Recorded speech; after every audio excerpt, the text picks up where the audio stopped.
je vous présente mon ami. Voilà. Je vais pas encore trouver de petit nom, je sais pas. À vos commentaires si vous avez des idées. Aujourd'hui, on va faire des recettes d'Halloween pour les petits loulous, des trucs bien sanguinolents, qui font bien peur, bien écœurants. Voilà, ça va être super sympa. Normalement, c'est Lily qui devait réaliser ces recettes, mais elle a fait du rab de vacances avec papa. Donc, je m'y colle. À tout de suite.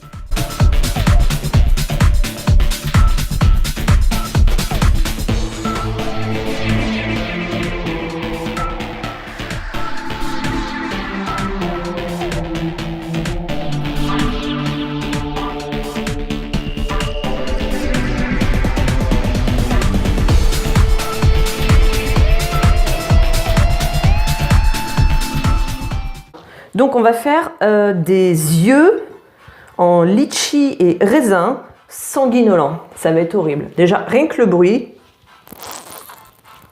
Voilà, je ne sais pas si vous avez entendu. Voilà, donc là, il suffit tout simplement de glisser des petits grains de raisin dans les litchis. Ah, birk.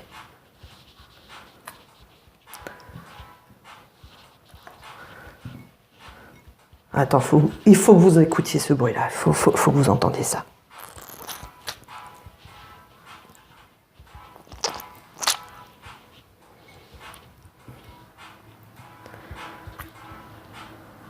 Ok. Et ensuite, on rajoute un petit peu de coulis de framboise. Donc, c'était des framboises surgelées avec un tout petit pot d'eau et du sirop d'agave.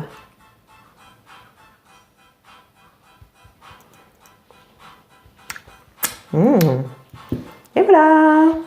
C'est affreux, hein? Bon appétit!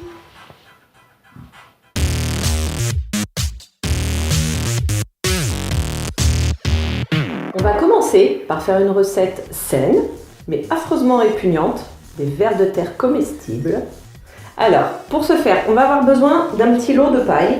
Moi, je pense que j'en ai une cinquantaine à peu près ici, que j'ai bien coincé dans un grand mug.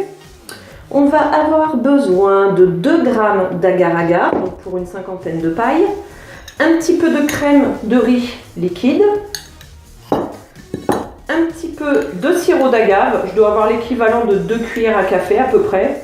Moi pour mes enfants je préfère que ça ne soit pas trop sucré. Et un demi-litre de jus de pomme. Et pour après, on verra dans la deuxième partie, il nous faudra du chocolat. Donc là, c'est du chocolat en poudre sans sucre. On va commencer le mélange. On va faire chauffer le jus de pomme avec les 2 g d'agar-agar.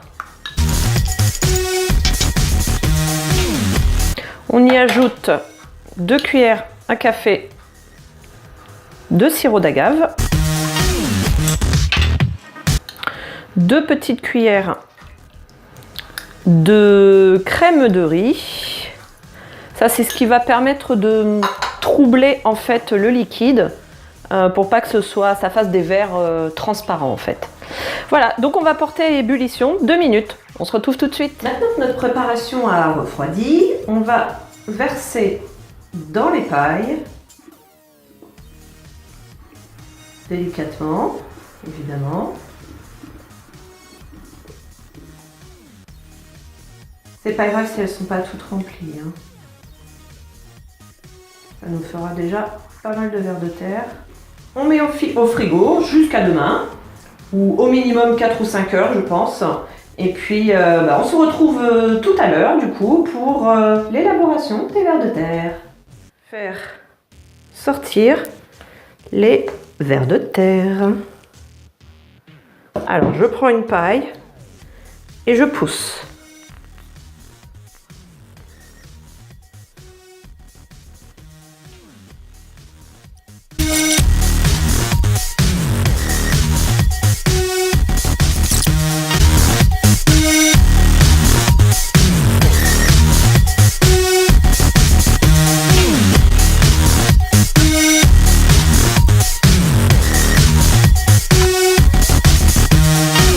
Voilà, et pour que ça fasse peut-être un petit peu plus réaliste, moi je vais rajouter des petites pierres comme ça, que j'ai bien lavées au préalable.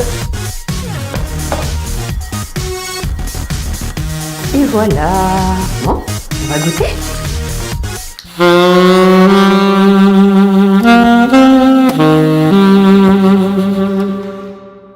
C'est pas mal. En plus, comme j'ai pas mis trop de sucre, c'est super acidulé en fait. Non, c'est pas mal. On a du mal à mettre dans la bouche quand même, hein, je vous préviens. C'est super gluant. À plus.